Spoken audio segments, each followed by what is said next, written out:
Hi, my name is Christi Clemons Hoffman, and I am a level 3 QHHT practitioner based in the Kansas City area.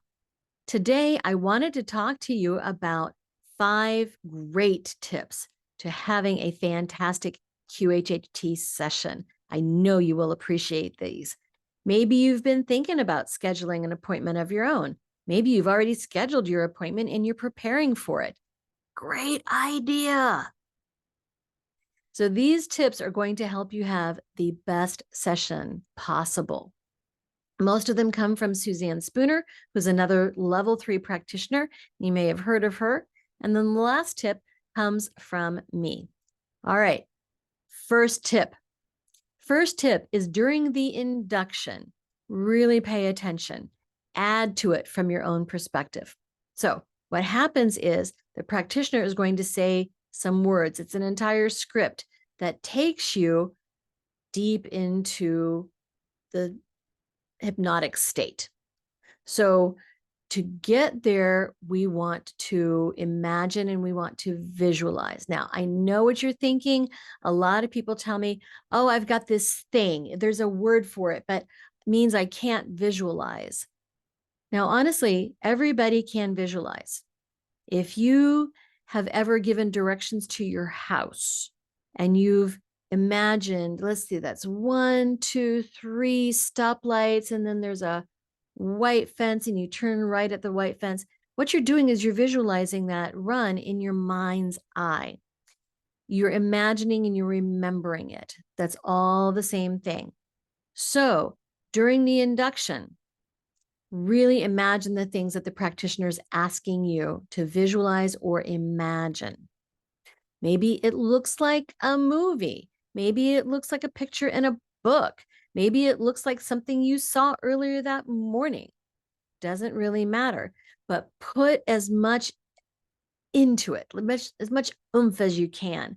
So the colors, the movement, the depth, really get in there and add to the practitioner's words and imagine these things vividly in your mind's eye.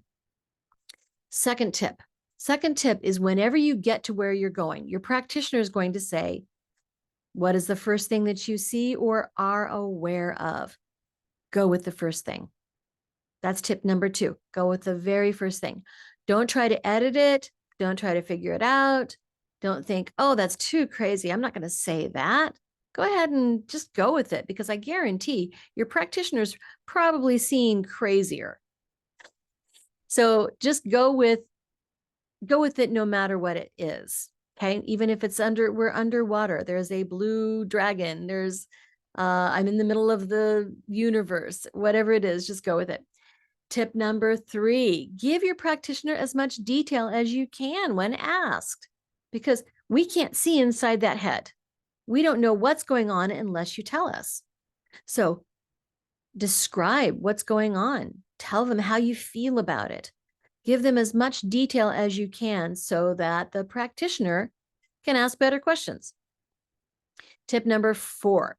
Tip number 4 is keep talking. Your practitioner is going to ask a lot of questions. A lot of these questions have to do with, can you see your feet? So just keep talking. And then the last tip, number 5, know that whatever you're experiencing, it's not going to be just visual. Not all the time. There can also be auditory, that you hear something, or sense that you feel it. Maybe it's an emotion you feel, maybe it's a temperature you feel, maybe it's the space that you feel. And then it can also be cognitive. In other words, an idea, a word, an entire story. I just don't know why I know it, but I know it. A knowing pops into your head. So the last tip is that the information can come in so many different ways, not just visual. So please be aware of that. Okay. I hope these tips are going to help you have the best session possible. Thanks so much.